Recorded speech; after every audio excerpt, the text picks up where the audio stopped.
नमस्कार, मैं हूं डॉक्टर सुजाता जयराम अय्यर। दिल से दिल तक के सीज़न 3 में आप सबके साथ एक बार फिर। आज मैं राज्य की प्रथम महिला के साथ हूं।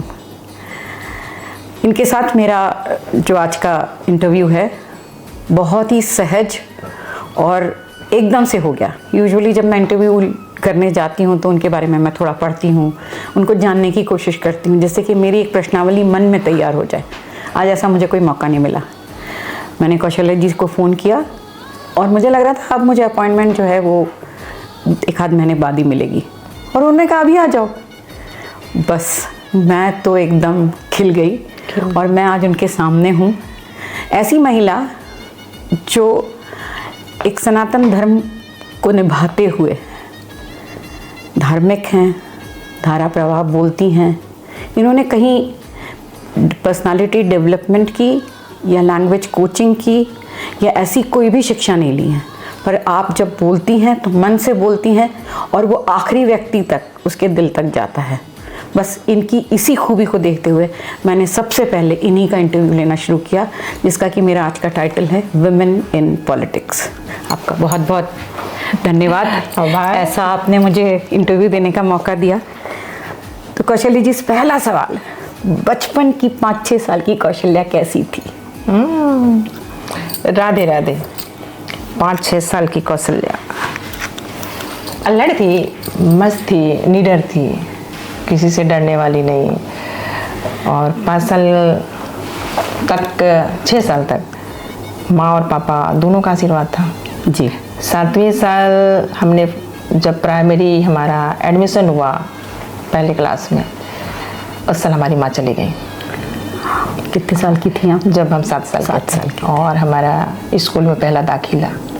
और भाई जो हमसे छोटा है वो 4 साल के थे, और हमसे बड़ी दीदी वो 8वीं में थे, मतलब वही 13-14 साल के। घर? हाँ, और पिताजी पुलिस में थे। तो इस तरीके से हमारा घर दीदी ने संभाला? दीदी ने और बाबूजी ने संभाला। हाँ, हमें बाबूजी से, दीदी से माँ का पूरा वात्सल्य मिला। और इस तरीके से हमने दुख को नहीं जाना। जो लोग कहते हैं ना कि दुख माँ के जाने के बाद ऐसा हो जाता है। जी, मैं भी वही पूछने वाली थी कि अल्लड़ कौशल्या वैसी अल्लड़ रही है? वैसी है। उसको दुख क्या होता है उसकी कोई जानकारी नहीं। वो अल्लड़ थे, अल्लड़ अभी भी हैं। मस्ती में। वो तो आपका खुश मिजाज दिखाता है। जी, वैसे ही है। तो वो 5 साल, 6 साल, 7 साल का सबसे तेज तर्रार, किसी से डरना नहीं। लेकिन हाँ, ये भी था कि हमको बड़ों की बात भी माननी है जी। तो हमने हमेशा दीदी का सपोर्ट भी किया। दीदी जो भी हमको काम सौंपते, और हम पहली क्लास में गए, मतलब एकदम छोटा सा। कौन सा गांव था आपका? वो सूरजपुर था। सूरज? हाँ, जब हम पहला वहाँ पे अध्ययन के लिए शुरू करें, पहला क्लास हमारा सूरजपुर, अंबिकापुर से आगे जी। वहाँ तो दीदी पूरा काम करके जाती थी। तो एक बचपन का एक ऐसा मन, दीदी के आने तक हमको अपने छोटे हाथों से दौड़ दौड़ के झाड़ू वूड़ू करके रखते थे। पुलिस का क्वार्टर जी, बाबूजी ड्यूटी में रहते थे। और फिर उसके बाद हमको लगता था कि दीदी आएंगे तो खुश हो जाएंगे, हाँ, झाड़ू कर दिया। बिल्कुल बिल्कुल। और उसके बाद हम 4थी क्लास में जब तक पहुँचे तब तक बहुत सीख गए थे, क्योंकि जिम्मेदारी जब आती है तो उम्र का लिहाज नहीं करते थे। सब कुछ अपने हाथ में होता है। फिर 4थी क्लास में थे तो दीदी की शादी हो गई जी। इसके बाद घर की जवाबदारी आ गई। पर पिताजी ने दूसरी शादी कर ली, और ईश्वर की कृपा की वो माताजी भी बहुत केयर करी, हम लोग का बहुत ध्यान रखी। उन्होंने जो एक समाज में आता है सौतेलापन जी, उसको हम लोग से दूर रखा उन्होंने जी। हाँ, जिस तरीके से वो आई थी उसी तरीके से भाई और हमको उन्होंने लिया। हाँ, कभी बहुत बड़ी बात, बहुत बड़ी बात है। हम आज भी उनका सम्मान करते हैं। तो जब आपका सूरजपुर से कुनकुरी तक का प्रवास, हाँ, वो कैसा था? कुनकुरी 1990 में आपकी? सूरजपुर से हम आ गए थे कुसमी। हाँ, कुसमी आ गए। कुसमी भी पिताजी का सूरजपुर से ट्रांसफ़र हुआ। फिर कुसमी से हम आ गए धौरपुर। इस तरीके से हमारा घुमंतु जीवन, और खेलते खाते मस्ती में। उसके बाद पिताजी का, हम जब धौरपुर में आए तो फिर हमारी शादी, हम उस समय 19 साल के थे। आपने उनको देखी थी? देखे थे। जैसे अब आप लग रहा पूरा पोल खोलेंगे। कहते हैं ना कि 19 साल की उम्र और आज तो उस समय तो नहीं ऐसा कच्चा उम्र रहता है और आज तो 27-28 में लड़कियों की शादी हो रही है जो मुझे नहीं अच्छा लगता है, लगता है कि गलत टाइम पे हो रहा है। जो हम लोग का एज था वो बहुत अच्छा था, उसमें मतलब लड़की जो है मिट्टी होती है, वो मिट्टी जैसा उसको घड़ दो वैसा वो घड़ जाती है, वो ढल जाते हैं। और अभी के टाइम पे वो पूरा थोड़ी परिपक्व हो जाते हैं तो किसी का एडजस्टमेंट में उसको मुश्किल होती है। जी जी। तो इस तरीके से धौलपुर आया, धौलपुर से हमारी जो दीदी हैं, बड़ी दीदी, हम लोग का घराना बारठो गांव में है, जमींदार घराना ससुराल का। जी। तो दीदी हमारे बड़े ससुर की बड़ी बहू, सगी दीदी, और उनके चाचा ससुर की बड़ी बहू हमें। हाँ, अच्छा अच्छा। हाँ, तो अब आप मतलब देवरानी जेठानी भी हो गई। जेठानी, लेकिन हमने उनको हमेशा से दीदी और जीजा ही बोला, तो हम उनको जीजा ही बोलते हैं। और इस तरीके से वो हमको लेके गए, बाबूजी को बताया कि एक राजनीति में अभी अभी पदार्पण हुआ है। 1990 में उनका पदार्पण था और 91 में आपकी शादी थी। तो बोले कि एक बार हम गुड्डी को ले जाएं क्या, ऐसे करके। तो उन्होंने बोला कि गुड्डी तामासिंगा आना है, तो दीदी का ससुराल। तो वहाँ से बोले कि हमारी चाची सास का गाँव है, तो थोड़ा चाची से मिल के आएंगे, तो चलो एक हफ्ता इंजॉय। आपको बिल्कुल आइडिया नहीं था? कुछ नहीं, वहाँ गए मस्ती में रहे एक हफ्ता, लेकिन हमने कोई बात नहीं किया था किसी से, हम अपने में मगन रहते थे, खेलते खाते नदी पीछे में, नदी में जाते थे, कभी कुछ नाश्ता बन रहा तो उसमें थोड़ा सा मदद कर देते थे। और उस तरीके से फिर एक हफ्ते में जब आए तो बाबूजी को दीदी ने फ़ोन करा कि गुड्डी को पूछो, वो 4 भाई हैं जी और चारों इससे बड़े, तो अगर देख लेते हैं। तो बाबूजी ने ऐसे पूछा, हमने कहा ना कि हम बिल्कुल नहीं डर बाबूजी ने जब पूछा कि तुमको पता है कि दीदी तुमको क्यों लेके गए थे, हमने बोला नहीं हमें तो नहीं कुछ जानकारी, हम तो बस घूमने गए थे। तो बोले वहाँ वो लोग 4 भाई है। तो दीदी ने शादी के लिए पूछा है, शादी के लिए पूछा है, हमें पूछा है, ओह फिर तो सोना पड़ेगा। बोले बाबूजी ने बोला पागल है।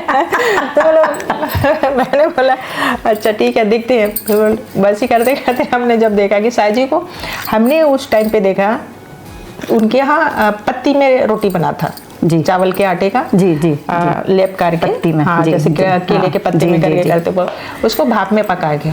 तो उस दिन का जो रोटी बना था, जो नाश्ता बना था, माता जी ने बनवाया था, उसमें थोड़ा बारीक कंकड़ था।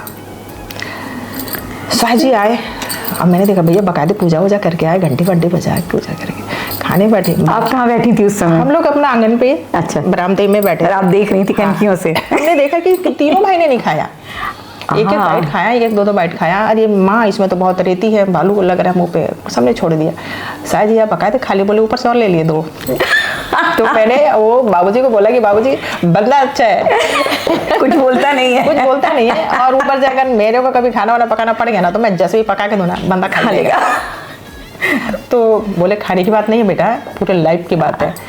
मैं बोले लाइफ की बात है, हाँ लेकिन ठीक है बाबूजी लाइफ में भी ठीक है, अच्छा है, सहनशील है। हाँ सबसे बड़ी बात, सबसे बड़ी बात, और दूसरे किसी की बुराई नहीं करना चाहती कि नहीं। तो ये मेरे को लगा। बाद में फिर कुछ और बातें आई गई, रिश्ते हो गया। और मैंने जो सोचा था कि सही में जैसा भी बंदा को उबाल के दे दो, पका के दे दो, नमक मिर्ची कैसा है कुछ नहीं, मस्त से खा लेते। तो अभी भी ऐसे ही है? अभी भी ऐसे हैं, जो भी दे दो खाने में तो वैसी हैं। मैं थोड़ा सा चूती की, थोड़ा सा कम खाती हूँ, लेकिन थोड़ा सा हो स्वाद तो उसका, उनका ऐसा नहीं है। अगर हम उनको परोस भी रहे हैं तो मैंने 1-2 बार कोशिश भी करा कि सर जी कैसा बना है, क्या बना था आज? मैंने बड़े चाव से बनाया कि आप खा के थोड़ी तारीफ करेंगे, तो वो नहीं करे आप, और आप खा भी लिए पता भी नहीं चला। जब खा लिया तो तारीफ ही हुई। तो बोले उन्होंने ये बोला था कि मेरे पास खाने का टाइम नहीं, हम लोग खाते नहीं, हम लोग चरते हैं, तो जो भी मिल जाए। तो उस चीज़ को अगर आज आप पूछेंगे, मुझे पता है कि आपका सवाल होगा मेरे लिए कि आज कैसा है आपकी, तो आज मैं कह रही हूँ कि मैं आज चरती हूँ क्योंकि आज हमारे पास वैसा समय नहीं है, हम दोनों इतने व्यस्त हो गए हैं। तो मुझे भी लगता है कि अरे मेरे मंदिर से आते तक जो भी तुम लोग बना के रखो, बस मुझे खाना है और तैयार होकर बाहर बैठना है या कार्यक्रम में जाना है। तो 1990 का पॉलिटिक्स और अभी 2 साल पहले आप मुख्यमंत्री बनी, इस दौरान भी आप राजनीति में उनके साथ रहीं, सामाजिक कार्य करती रहीं, उनके साथ बराबरी से चलती रहीं, उनके इतने सारे इलेक्शंस में वो मतलब जीतते गए और आप उनका साथ देती गई। मुख्यमंत्री बनने के बाद वो जीवन और पहले वाले जीवन में क्या फ़र्क है? नहीं, ज़्यादा फर्क नहीं है। शायद जी कल भी वो अच्छी थी अपनी जनता के नहीं, लिए। उनके लिए नहीं, हाँ, आपके मेरे जीवन में। लिए, जी। हाँ मेरे लिए जिम्मेदारी बढ़ गई है। पहले मैं स्कूल का लेती थी ज़्यादा जी। सरस्वती शिशु मंदिर अपनी एक संस्था है जी। उसको लेते थे हम, प्राइमरी को लेते थे जी। फिर आप उसके खुद बाद पढ़ाती थी? नहीं, पढ़ाते नहीं थे, हम मोटिवेशन जाते करते थे जी। या कोई कार्यक्रम हुआ उनका, जी। एनुअल फंक्शन जी, है, मातृ जी। सम्मेलन है, फिर या 26 जनवरी है, ये सब में हम अटेंड करते थे। और हमेशा बीच में ऐसा होता था जैसे अभी एग्जाम शुरू हो गए हैं तो एग्जाम शुरू होने से पहले हम हाई स्कूल को लेते थे, उसमें सारे बच्चों को 20-20 मिनट 10-10 मिनट परीक्षा से डरे नहीं। हाँ डरे नहीं, बाकी उनके लिए चीज़ें। बीच में जाके। तो हमारा बंदर चौक का जो स्कूल है वो स्कूल हमको हमेशा आमंत्रित करता था। उसके बाद जब हमारे स्कूल को आजू बाजू ने देखा कि अरे महोदय आती हैं और इस तरीके से बच्चों को ट्रीट करती हैं, तो अब काफ़ी दूर तक हम जाने लगे, अपने लोकसभा के अंदर जाने लगे। इस तरीके से जाते जाते जाते जाते आज वो प्राइमरी, वो शिशु मंदिर, वो हाई स्कूल छोड़ के आज कॉलेज को अटेंड कर रहे हैं। तो मुझे बहुत फक्र महसूस होता है। और मैं आज इस बीच में इस चीज़ को डालती हूँ कि हम तुलना करते हैं आज की शिक्षा पद्धति को, कि आप एजुकेटेड तो हो आज, लेकिन अपने संस्कारों से आप परे हो जा रहे हो। उसको आप रूढ़िवादी मानते हो। हम साड़ी पहनते हैं, हम पल्लू लेते हैं, हम चूड़ी कंगन डालते हैं, पायल बिछिया लेते हैं, महावर और मेहंदी लगाते हैं, तिलक सिंदूर लगाते हैं, झुमके लेते। तो इसको आप लोग को लगता है कि बस एक तो ये रूढ़िवादी है, ऐसे ये पहन के काम करना मुश्किल है। तो हम और हमारे से पहले दादी नानी लोगों का जो कार्यकाल रहा है उस समय तो ऐसे कपड़े भी नहीं थे, उनके समय तो मोटा मोटा था और गहने भी मोटे मोटे। वैसे सबको लाद के वो पूरे परिवार का भोजन बनाते, घर का काम करते। और स्कूल का तो बहुत दूर का सोचना ही नहीं था उन लोगों को, कोई घर से बाहर निकलना ही नहीं था। धीरे धीरे शिक्षा पद्धति बाहर आई, लोग समझने लगे, तो फिर कन्या शिक्षा को बल मिला। और उसके बाद कोई दूसरी भी पढ़ ली, तीसरी भी पढ़ ली, तो ऐसा लगता था कि बहुत पढ़ ली। तो वैसी कुछ महिलाएं हमारी क्रांतिकारी के रूप में बाहर आई, चौखट को लांघी और इस तरीके से उन्होंने महिलाओं का मुद्दा लेकर के काम करें, देश का मुद्दा लेकर के काम करें, धर्म का मुद्दा लेकर के काम करें, समाज का मुद्दा लेकर के काम करें। तो जब मैं इसको देखती हूँ तो आज अगर हम किसी को आज बहुत अच्छे पढ़े लिखे हैं बहू को लेकर के आते हैं, वो 4 कप चाय बनाने में हिचकते हैं, ढंग से नहीं बना पाते, अरे हमसे पल्लू नहीं संभल रहा, साड़ी नहीं संभल रहा। तब लगता है कि आप लोग कहाँ हो। हम लोग अब हमारे वाले हमने खुद करा है कि साड़ी बांध करके हमने बच्चे भी संभाला, रसोई भी संभाला, रिश्ते नाते को भी निभाया। और इस तरीके से आज हम बाहर मंच पे जा रहे हैं। मुझे भी ऐसा लगता है कि हम फेमिनिज्म के नाम पे स्त्रीत्व को भूलते जा रहे हैं। जब स्त्रीत्व जबकि हमारा गहना है, तो स्त्रीत्व को भूलना तो ठीक नहीं। पर ये फेमिनिज्म के नाम पे जो बराबरी करती हैं महिलाएं, वहाँ तक तो ठीक है कि पुरुषों के साथ आप काम करो, पर उसके साथ ही अपने स्त्रीत्व को मत भूलो। ये आपका जो मेरा है, मुझे हमेशा रहता है। हाँ, हमेशा रहता है। एक और चीज़ आपने देखी, मैंने आपका सनातन की तरफ बहुत झुकाव है, आप पूजा पाठ में बहुत विश्वास करती हैं, पर आप जशपुर जैसे ज़िले से या उस जगह से जहाँ से आती हैं, जनजातियों की हम बात करें, ट्राइबल्स की बात करें, तो वो तो पेड़ पूजा या किसी पत्थर को, उनमें तो राम लक्ष्मण सीता ऐसा नहीं था। उस पे आपका क्या सोच है? हम जो सनातन पर बात करते हैं तो प्रकृति पूजक जो हमारा आदिवासी बेल्ट आता है जी, हम आदिवासी उस समाज से आते हैं जो प्रकृति को मानता है। जी। और प्रकृति में कौन है? प्रकृति में आपके वही है, नदी है जी, पेड़ पर्वत है, सूर्य है, चंद्रमा है जी। हम प्रकृति को जब हकीकत में आज सनातन दृष्टि से हम देखते हैं तो प्रकृति पार्वती है जी, साक्षात जगदम्बा जी, ठीक है। आप पर्वत श्रृंखला, आप पार्वती के पिता हिमाचल जी, पहाड़ जी है ये। और उसके बाद जल तत्व वरुण देव जी। तो वो हम 5 तत्व से बने, उन्हीं 5 तत्वों को ट्राइबल भी मानते हैं। बस उसी को 5 तत्वों को मानता है। आपको जल की परेशानी तो जल देवता को माना। इंद्र को हमारे जसपुर साइड पे एक सावन भादों के बीच में जी कर्मा मनाते हैं जी। जब पानी वर्षा करने के लिए रोपाई उपाई जब शुरू होती है तो पानी करम बोलते हैं उसको गांव वाले। पानी करम के नाम से हमारे कन्या लोग, माता लोग व्रत करते हैं। 3 दिवस का उनका रहता है। जल ले नहा नदी जाएंगे, अपना कलश लेके जल भर के नहा के जल भर के लेके आएंगे, पीपल में जल डालेंगे या किसी भी पूज्य पौधे पे, और इंद्र देवता को आवाहन करेंगे कि इंद्र देव आप आदेश करें और आए और हमारी जमी को नमी करें ताकि हमारी फसल बहुत अच्छे से हो और हमारा भरण पोषण हो। इस तरीके से उनका आवाहन करके पूजा करते हैं। वैज्ञा के माध्यम से पूजा होता है, पंडित से नहीं होता है। तो ये हम प्रकृति को माने। सूर्य चंद्रमा वो भी प्रकृति से है, उस तत्व से भी हमारा शरीर बना हुआ है। तो हम इन 5 तत्वों को लेकर के चलते हैं, इसीलिए हम वृक्ष को भी पूजा करते हैं। क्योंकि वृक्ष में हमारे नारायण वास करते जी, शिव वास करते, ब्रह्मा वास करते। जैसे पीपल को बताते हैं कि जड़ तत्व में आपके ब्रह्मा, फिर उसके बाद नारायण, फिर ऊपर में शिव तत्व। तो इस तरीके से वृक्ष की, पर ये विलुप्त होता जा रहा है, ये विलुप्त होता जा रहा है, उसी को हम लोग को जगाना है। हाँ। मोदी जी ने अभी क्या करा, पौधों की जो कटाई हो रही है, अनवरत कटाई हो रही है, उससे आपने देखा है कि प्रकृति में थोड़ा सा इम्बैलेंस हो गया ना जी। अभी देखिए मार्च का महीना, इसमें ठंडक रहता है पर भीषण गर्मी शुरू हो गया है। बिल्कुल सही कह रही हैं। हाँ, तो ये हमारे, जब हम प्रकृति का क्षरण कर रहे हैं तो हमको प्रकृति वही वापस कर रही है। तो आप जब अपने गांव जाती हैं तो क्या आपने ऐसा कोई प्लान बनाया है जिसमें आप इन आदिवासियों को, इन प्रथाओं को फिर से मूल रूप में वापस लाने की कोशिश? नहीं, हमारे यहाँ तो मान रहे हैं। अच्छा, बाकी जगह? हाँ, हाँ, हमारे जो ग्रामीण जनजीवन है, ग्रामीण जनजीवन में ये जुड़ा हुआ है आपका। ये मैंने जो बताया जल पान करम, इसको पानी करम के नाम से बोलते हैं। इसके बाद धान में एक कीड़ा होता है जी, एक कीट पतंगा जो फसल को नुकसान करता है, तो उसको बामा करम के नाम से, उसमें लड़के लोग उपवास करते हैं। अच्छा, उसमें लड़कियां नहीं करते। अरे वाह, उसमें बराबरी है। हाँ, बराबरी है उसमें। इसमें करम नाम का एक पौधा है जी, आप यूट्यूब पे देखेंगे, सर्च करेंगे करमदेव करके, तो वो भी एक वृक्ष का रूप है।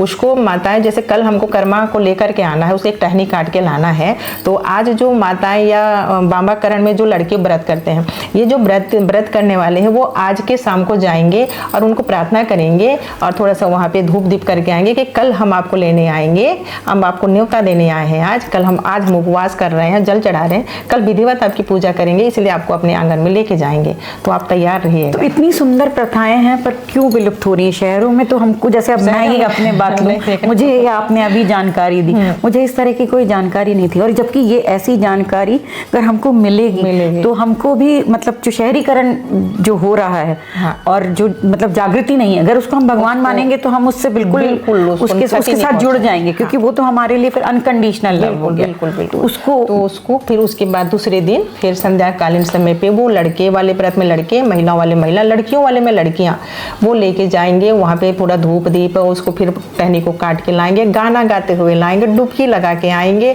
गीले कपड़े में। फिर उसको हमारे आंगन में पहले पूजा कराते हैं, क्योंकि हमारे घर में हम लोग के घर को बड़ा मानते हैं जी, तो हमारे घर पहले लेके आएंगे, उनका पूजा वूजा कराएंगे, पैर धुलाएंगे पौधे का भी, और उसके बाद में हम लोग जल वल चढ़ा के पूजा करके फिर उनको बस्ती भेजते हैं, जहाँ अखड़ा बोलते हैं, अखाड़ा, तो वहाँ उसको स्थापित करेंगे। और वो महिलाएं, वो पुरुष, वो लड़के जो व्रत हैं, उन लोग पूजा करेंगे, कथा सुनेंगे उसके, जैसे हम लोग तीजा में पूजा करके कथा सुनते हैं पंडित से, तो वहाँ बैगा के माध्यम से या ग्रामीण कोई मानस उनको कथा सुनाएगा, और रात भर उपवास करके और नाचेंगे, वो चैन डांस करेंगे। अच्छा, ऐसे पकड़ा के देखा है मैंने, मादर बजाएंगे और गाना गाएंगे, वो पूरा उनका। आपके बच्चे फॉलो करते हैं इसको? नहीं, बच्चे लोग तो हम लोग नहीं करते हैं इसको। अच्छा। हाँ, हम लोग बस पूजा तक सीमित रहते हैं, हमारे बच्चे भी पूजा में भाग लेते हैं जब वो गाँव में होते हैं तो इस तरीके से। हाँ, लेकिन हमारा रहता है कि हमारे घर ही आते हैं तो हम लोग पूजा करते हैं। उसके बाद आपका तीजा कर्म जी, उसके बाद आपका जीवतिया कर्म। जीवतिया कर्म में होता है जो बहनों के गोदी नहीं भरे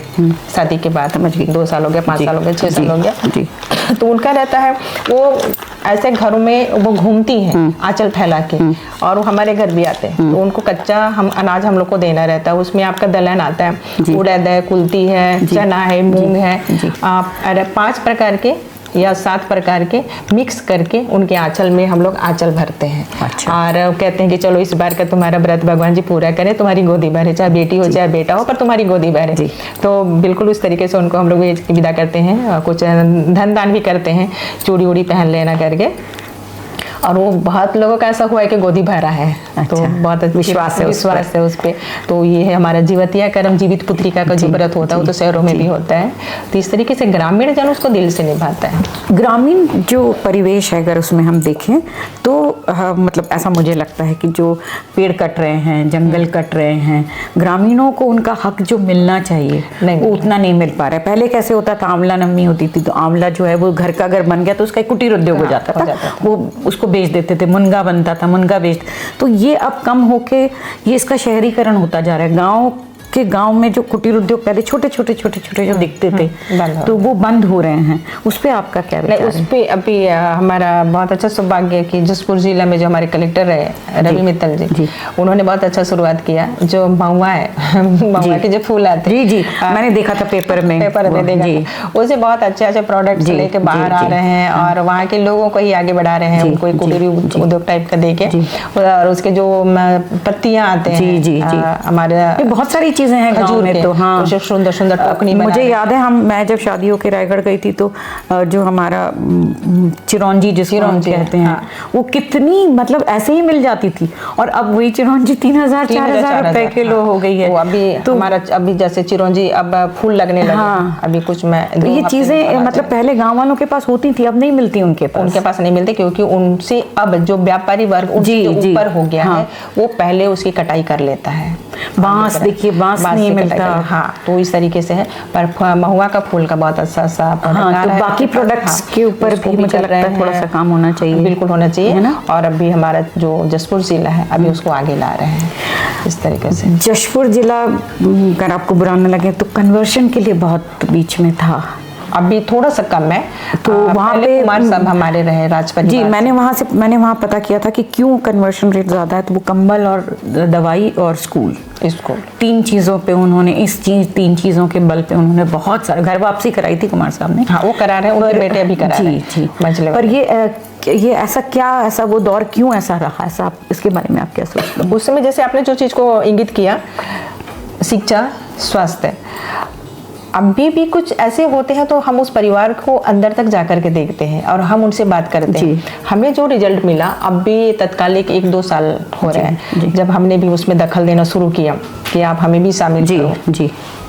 तो जब हम उनके पास गए तो बोले कि नहीं बहुरिया, ऐसा कुछ नहीं है, हम तो अपनी बीमारी के लिए गए थे बनाने। उन्होंने, हम डॉक्टर को थक गए, फिर हमने बस्ती से भी थोड़ा सा सहायता मांगा कि हमको वैसे थोड़ा सा व्यवस्था कर दो ताकि हम रांची ले जाके अपने बच्चे को दिखाएं। तो घर इधर से भी किसी ने मदद नहीं करी, तो ये पड़ोसी हमारा मदद किया जो कि धर्मांतरण कराते हैं। उन लोग उसी ताक में रहते हैं कि किसको पैसे की कब ज़रूरत है, कभी ये हो गया कि किसको धन की कब ज़रूरत है, उसकी तो मजबूरी का फ़ायदा उठाते और उनको आगे लेकर के जाते, उनको इलाज करा देते हैं, सामने वाला खुश हो जाता है। दूसरा, उसमें हमारा जो होते हैं पड़ोसी अड़ोसी जो होते हैं, वो क्या करते हैं, अरे वो उनसे पैसे लेके उनके साथ चले गए तो इसके घर का चाय पानी मत पीना। तो वो बंदा फिर और ज़्यादा हो जाता है कि अब हमको इन्होंने छोड़ दिया, अब हमारा रहन सहन अब यही है, मजबूर हो जाता है।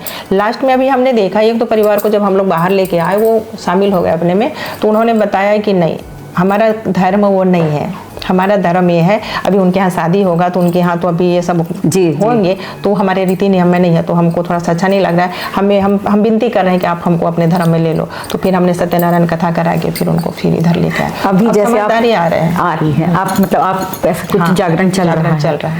अभी आप होली के लिए अपने गाँव जाएंगी, जशपुर कुनकुरी, तो वहाँ पे आप होली के लिए तैयारी आपकी शुरू हो जाएगी।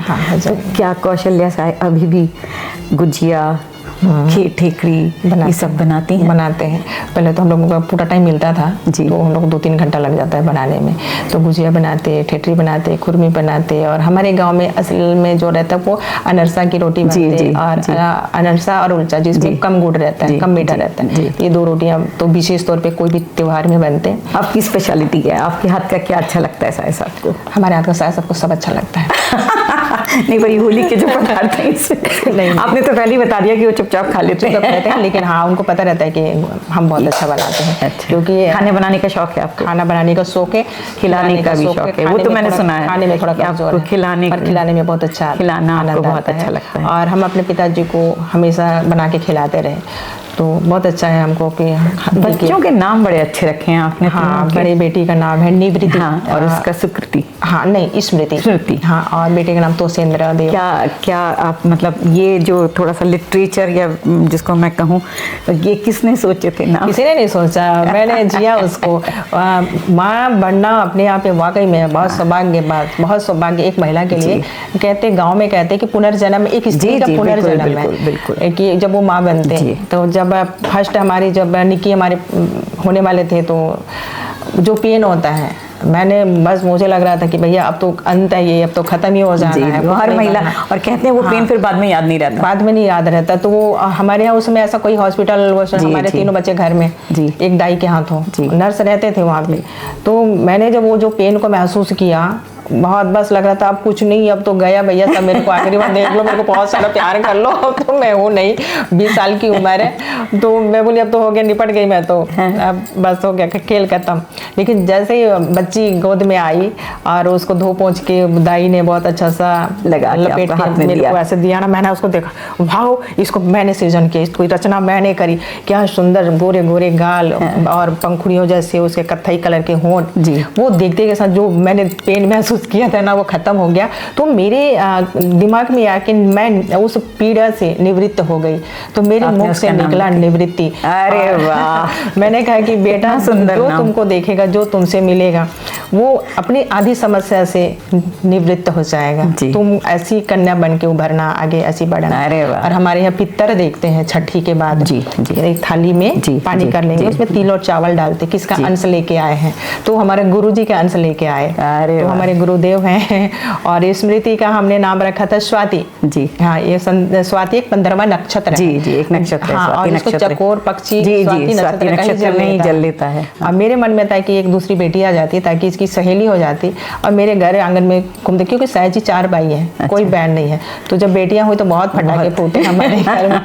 तो ये मेरा सौभाग्य। तो जब वो स्कूल जाती थी तो उसको बोलते थे स्वार्थी आ गई, स्वार्थी आ गई। तो उसको जब बुद्धि आई तो बोले मम्मी मेरा नाम सब स्वार्थी बोलते हैं, मुझे अच्छा नहीं लगता है। तो हमने साहब जी को पता है, तो साहब बोले ठीक है, अभी तो अरुण में है, हम जाके उसको बोल के आते हैं। अच्छा नाम बताओ, तो मैं इसी का मिलता नाम बताओ, निवृत्ति का। तो मैंने बोला अब आगे तो रखे ही थे हम लोग स्वाति। मैंने बोला उसमें निवृत्ति के साथ प्रकृति है, स्मृति है, आकृति है, आप उसमें जो भी रख लो। तो सहज को स्मृति पसंद आ गया, तो सहज ने स्मृति रखा। अभी क्या करती हैं दोनों बेटियां? बेटी की तो बड़ी की तो शादी हो गई, वो अपने बच्चों में मगन है, नानी बन गई। हम नानी है, हमारे 2 नवासे हैं, ये का नाती है हमारा। आपको देख के लगता नहीं है कि आप नानी लगता। और अब छोटी बेटी भी आर्किटेक्ट करके बैठी है, गोल्ड मेडलिस्ट है, नोएडा दिल्ली से पढ़ी हुई है। बेटा भी अपना पढ़ाई पूरी कर। बेटे का नाम कैसे? बेटे का नाम तोषेंद्र, उनका नाम हमारी कार्यकर्ताओं ने रखा था तोष नारायण। मैंने बोला ये कोई नाम है तोष नारायण? तो मैंने बोला कि तोष नारायण है, तोष है, भगवान आशुतोष भी, आशुतोष शंकर जी का नाम, शंकर जी का नाम। तो मैंने उसको थोड़ा सा टेढ़ा मड़ा करके तोषेंद्र। हमने बोला साई जी के नाम में देव है तो इनके में भी देव डाल देते, तोषेंद्र देव। साहित्यिक है, आप पढ़ती हैं खूब? मैं खूब पढ़ती हूँ, मजा आता है शुरू से। मैंने क्या पढ़ती है, हमने 12वीं तक की पढ़ाई करी, उसके बाद शादी हो गए, फिर शादी के बाद पढ़ता है। अच्छा पढ़ाई का मैं तो समझाने वाला कोई नहीं था घर में। नहीं, पर घर में किताबें हैं। और हाँ, घर में किताबें हैं। मैं बहुत सारे मैगजीन पढ़ी, बहुत सारे उपन्यास पढ़ी, महिलाओं पे पढ़ी, बालकों पे पढ़ी। क्या कौन सा जॉनर, हम लोग कहते हैं ना, कौन सा जॉनर अच्छा लगता है आपको मेरे को पढ़ने के लिए? जासूसी या भगवान से रिलेटेड या कथा कहानियाँ या सत्य कथा, क्या अच्छा लगता है? पुराना लिटरेचर, पूरा भागवत या ऐसा कुछ, क्या अच्छा लगता है? थोड़ा सस्पेंस वाला सस्पेंस वाला कि इसके बाद क्या, इसके बाद क्या, इसके बाद क्या है। और जैसे क्षेत्र में जब जाना हुआ ना साई जी के साथ में, तो मैंने फिर सारा सब्जेक्ट को पढ़ा कि क्योंकि उसमें हमारे स्टूडेंट भी हैं और कुछ सेवानिवृत्त भी हैं, दादा परदादा, और कुछ महिलाएं भी ऐसे हैं जिनको कुछ समाज से जोड़ना है। तो मैंने सारे सब्जेक्ट पढ़ा। धर्म को भी पढ़ा कि हमारा ये जब हम चूड़ी कंगन पहन लेते हैं, नाक कान क्यों छिदाते हैं, तिलक क्यों जरूरी है, पायल बिछिया क्यों जरूरी है, तो उसको आप लोग ऐसी मानते हो रूढ़िवादी। वैज्ञानिक दृष्टि से आप लोग सोचो और उसको यूज करो। तो जैसे हमको किसी ने तिलक लगाया तो हमने थोड़ा भी सिंदूर उसकी चुटकी पर, अब हम थोड़ा देखते उसे मंगलसूत्र में लगाते, तो हमने अभी देखा तो मंगलसूत्र गया, मैंने चूड़ी भी गया, बोले किस में लगाओ। तो हमारे कहना रहता है कि जो हमारे कांच के कुछ सुहाग चिन्ह है वो पति के रहते थे कि यूज है जी, उसके बाद नहीं है। कल की हमारी डॉक्टर साड़ी पहन के बिछिया, भैया ठीक है आपको चूड़ी ने परेशान कर रखा है, तो एक तो डालो, ऑपरेशन थिएटर में जा रहे हो तो भी कोई बात नहीं, एक तो करो। नहीं, आप जैसे बिंदी के लिए कहते हैं कि पिट्यूटरी ग्लैंड आपके एनहांस होती है, हर एक के पीछे एक साइंटिफिक कारण है। तो ये तो आपको डिस्टर्ब नहीं करेगा, सिंदूर आपको डिस्टर्ब नहीं करेगा, झुमका आपके कान में छोटे छोटे बूंदे डाल लो, डिस्टर्ब नहीं करेगा, पायल नहीं करेगा। आपको घुंघरू नहीं चाहिए तो बिना घुंघरू के पहन लो ना, तार वाली पतली सी, तो ये सारे एक्यूप्रेशर्स के और एक्यूप्रेशर्स के आजकल जगह के जो हैं, पर नहीं पहनती हैं लड़कियां। हाँ, तो मेरा वही रहता है कि नहीं, उनके पीछे मुझे लगता है जब हम उनको साइंटिफिक कारण बताते हैं तो समझती हैं फिर, पर जो आप कह रही है वो सही है, समझाने वाला कोई नहीं है। पर समझाने की आवश्यकता आज क्यों होनी चाहिए? हाँ, ये भी प्रश्न आपका सही है। हाँ, क्यों होनी चाहिए? क्योंकि अगर हम यहाँ पे अपने सनातन को छोड़ दें, आप दूसरे उस बड़ी जाति वर्ग में जाइए जिनको आप पूछेंगे तो उनका पता है कि उनको संडे को चर्च जाना ही है, ठीक है, बिल्कुल सही। और शुक्रवार को उनको जाना ही है, तो उनका तय ही है। तो हम क्यों, हमारे बच्चे या हम शक में के घेरे में क्यों रहते? क्या जल चढ़ाने से कुछ ऐसा हो जाएगा? अरे चढ़ाना भैया, नुकसान तो नहीं होने वाला, नहीं होने वाला, तुम्हारा एक लोटा जल ही जाएगा। आप मुस्लिम बंदे को पूछा आप कौन हो? मैं मुसलमान हूँ। आप रमजान भाई जैसे हमारे यहाँ रोजे पे पूछना, तीसरे को पूछना, वो भी बोलेगा मैं मुसलमान हूँ। हमारे में पूछना मैं मारवाड़ी, मैं अग्रवाल, मैं ब्राह्मण, बिल्कुल सही। मैं एकता नहीं है हिंदुओं में, एकता नहीं है। आप क्रिश्चियन को ही पूछो, हाँ मैं ईसाई हूँ, हम लोग चर्च जाते हैं, नहीं मैं हिंदू हूँ तो मैं चर्च नहीं जाते हैं, बोलेंगे ना। तो वो चीज अगर हम में आ जाए तो हम लोग शौक से अपना ये बाना सनातन के पीछे की आज हमारे यहाँ हो गया है वातावरण, जिसको कि अब हम जब से बीजेपी शासन आया थोड़ा थोड़ा ठीक होने लगा है, पर दोनों तरफ मतलब जहाँ जैसे मैंने आपसे कहा कि पावर करप्ट्स, तो करप्शन तो अभी भी है, उसके बीच में स्वच्छ कपड़ों में खड़े रहना मुश्किल है बहुत। अब 34 साल हो गए हम लोग को, शाह जी भी खड़े हैं, हम भी खड़े हैं, नहीं पर मुश्किल है। मुश्किल दीदी, अगर चुनौती नहीं हो तो फिर जीवन क्या? तो राजनीति है तो चुनौती तो रहेगा और वैसा भी रहेगा, लेकिन उसके बाद भी हम लोग का कपड़ा भी दाग है। हाँ, हम लोग उसको माइंड नहीं करते। हाँ, और मैंने कहा ऐसी चुनौतियां आते हैं, खड़े होना तो बहुत मुश्किल है। अभी के टाइम पे तो ऐसा हो गया कि घर आते तो हम तो हाथ जोड़ते कि भाई ये सब साजी देखते हैं, उनका टीम देखता है, तो बस हम आपका आवेदन ले रहे हैं। हमारी जिम्मेदारी सिर्फ इतनी है कि आपको सहजी की कमी महसूस नहीं हो कि सहजी आपके पास नहीं है, इसलिए मैं यहाँ बैठी हूँ गांव में, तो आपका मैंने ये लिया, आपका ये सहजी तक पहुँच जाएगा। बोले ठीक है, नहीं इसके बाद हम लोग ना जो भी लगेगा, मैं बोली वो तो हम बात नहीं करते, उसके लिए भगवान बैठे हैं, आपका काम हम कर पाए बस ये प्रार्थना करते हैं, आपका काम हो जाए। तो ऐसे है तो मुश्किल, बहुत मुश्किल है, और बहुत सारे ऐसे आते भी हैं। मैंने सहजी को देखा है कि वो अपने पैकेट से, बहुत एक बुजुर्ग आए, बहुत सांसद थे, उन्होंने पोटली खोली और 10,000 के निकाले और रोते आंखों से बोले कि बेटा मोर बेटा ला चपरासी तो लगा दे, और जीविका बन जाए। तो मेरे मुंह से अचानक मैं घर से बाहर निकली, बाहर बैठे होते, मैंने पूछा कि दादा ये पैसा कैसे लाए थे, कहाँ से लाए? बोले एक टुकड़ा जमीन रही से बेटी, हाँ, देखिए ओला बेचे तो फिर लाने हो, तो बोले अच्छा तो बहुत पैसा है दाई तोर पास, तो और कौन है का बेचे बार? तो बोले पहले तो ओला पोटली बांध, तो साहब बोले हाँ ओला रख लेते हैं, पोटली बांधो के रख, और ये जमीन लाते हैं वापस ले लें। तो लड़का के पढ़ाई वढ़ाई मैं देखूँ, फिर साहब बोले कि नाश्ता वास्ता बन गया हो तो नाश्ता करा दो, तो सुबह 7-8 बजे के बाद था। तो बोले सर अभी थोड़ा सा टाइम लगेगा। तो गाड़ी आने वाली थी, तो साहब उनको पैकेट से 50-100 रुपये निकाल के दिए, बोले कि उस पैसा को रख लो और उसको टिकट करा के आप लोग घर जाना, वहाँ पे चौक पे एक होटल है, उसमें चाय बिस्कुट खा लेना। क्योंकि ऐसे में अपने आप को बेदाग रखना है तो मुश्किल, बहुत मुश्किल है, लेकिन हाँ हम लोग हैं अभी तक। हाँ, अब बस आपसे लास्ट रैपिड फायर राउंड।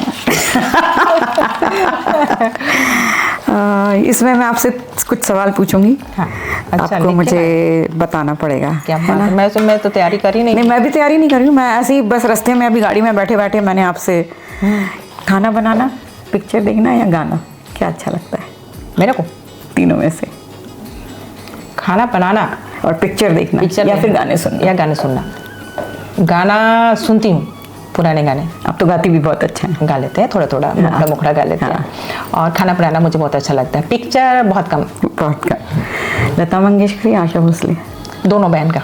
नहीं एक बताइए। लता जी का। लता जी का। धर्मेंद्र, जितेंद्र या राजेश खन्ना? जितेंद्र। अरे वाह, वो तो थे बहुत बड़े, जंपिंग जैक। जब तो हम लोग बहुत छोटे थे, जब उनकी। आलू भाटा या भाजी? अगर मैं बनाई हूँ तो दोनों, और कोई दूसरे और बनाया है तो फिर ठीक है। क्या आलू भाटा या भाजी? आलू भाटा। आलू भाटा, अच्छा। रायपुर, जशपुर या कुनकुरी या सूरजपुर? नहीं, मेरा गांव का नाम है बगिया। बगिया, हाँ, तो मुझे बगिया अच्छा लगता है। बगिया अच्छा जो जिला है जसपुर, कुनकुरी है विधानसभा। अच्छा। घर का बजट कौन बनाता है? मैं, कौशल से। पैसे किससे लेती है? मैं किसी से नहीं लेती, अपना लिस्ट बनाते और साजी को, ताकि जैसे भी होली आ रहे हैं तो साजी अभी होली में ऐसे गिफ्ट करने हैं या न्यू ईयर को हमको ऐसे करना है, अभी हम लोग का हिंदू नव वर्ष आ रहे हैं जी, चैत्र। हाँ, तो उसमें हमको करना है। तो उसमें मुझे रहता है कि जैसे साजी का जन्म दिवस है, साजी अपने जन्म दिवस में अपने माता जी को, अपनी भाभी को, अपने बुआ लोग को साड़ी देते हैं। तो साजी अभी कितने लोगों के लिए साड़ी लें, तो वो मैं पूरी खरीदारी मैं करती रही हूँ और अभी भी कर रहे हैं इस तरीके से। साजी फाइनेंसर बन जाते हैं। वो फाइनेंसर बने हैं और वो पूरा निश्चिंत है कि हम ऐसे करके कर रहे हैं, तो उनको घर तरफ से पूरा फ्री है। रामायण या महाभारत? रामायण। चीला फरा या चौसेला? चीला। मोदी या योगी? अब इसमें तो दोनों ही है। अपनी जगह दोनों है, एक राम है तो एक लखन है। अब अभी हमने मोदी जी को तो खैर देखा था, अभी आपने योगी जी को देखा जी। भयंकर ये महाकुंभ जिसमें आप 50 मोटा मोटा आप 60 करोड़ मान लो। हाँ, इतने लोग डुबकी लगा के गए। और सोचिए कि हमारा सनातन, इसीलिए हम कहते हैं कि हमको प्रमाणित करने की कोई आवश्यकता नहीं है। राम जी ने जो पुल निर्माण करा वो अभी भी है, जो सेतु का हुआ, द्वारका अभी भी समुद्र तल में है, वो भी प्रत्यक्ष है। हमारा जगन्नाथ का मंदिर जो उल्टी दिशा में ही बहते हैं और आप मंदिर के प्रवेश करके तो समुद्र का कोई आवाज नहीं है, समुद्र आवाज मंदिर से बाहर है। और उसके ऊपर से कुछ कई चमत्कार हमारे। तो हमने वहाँ पे जो टीवी पे देखा था, जो मोबाइल पे देखा था, यूट्यूब पे देखा था, गंगा यमुना का मिलन साथ में चल रहे हैं, ऐसे लहरते नाग नागिन की तरह, मिलते नहीं है, जबकि जल है। उसको हम लोग ऐसे करके देखे, पास से जाके देखे, उसमें खेल के आए। और जब हम यहाँ से गए तो लोगों ने बोला अरे पाप धोने नहीं जा रहे हो, ये करने नहीं जा रहे हो। मेरे मन में बात आई, माँ मैं नहीं जानती मैं पाप की कि पुण्य की, बस मैं बहुत थक गई हूँ अभी किस काम में, इतना ज़्यादा जिम्मेदारी कैसे निभा रही हूँ मुझे नहीं पता, तू अपनी गोदी में थोड़ा सा आसरा दे देना, मैं उसमें डुबकी लगा के आऊँ।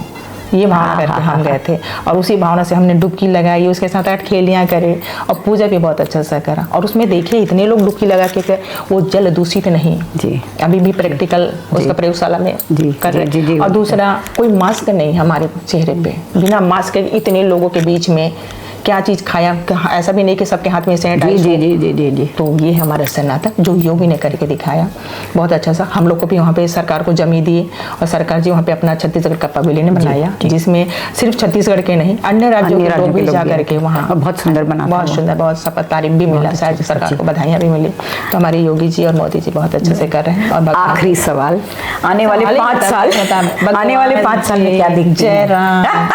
मेरा नाम ही जयराम है।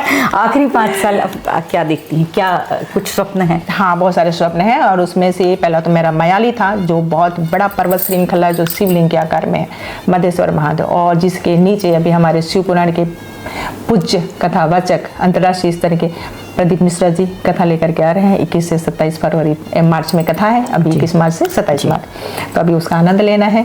और हम चाहते हैं कि हमारी महिलाएं आत्मनिर्भर बने, जो मोदी जी का मन की बात रहता है उसमें रहता है कि हमको एक मार्ग को दिखा रहे हैं, उस मार्ग पे हमको चलना है और हमारी महिला सक्षम बने, हमारी महिला सुरक्षित हों। इसके लिए भी थोड़ा सा हम भी चाहते हैं और पहले से हम लोग बात भी करते हैं कि कुछ हमारी कानून व्यवस्था देश की मजबूत हो जाए, जिससे जो बच्चों के साथ, महिलाओं के साथ जो कांड होते हैं उस पर रोकथाम, डोमेस्टिक वायलेंस वो होना चाहिए।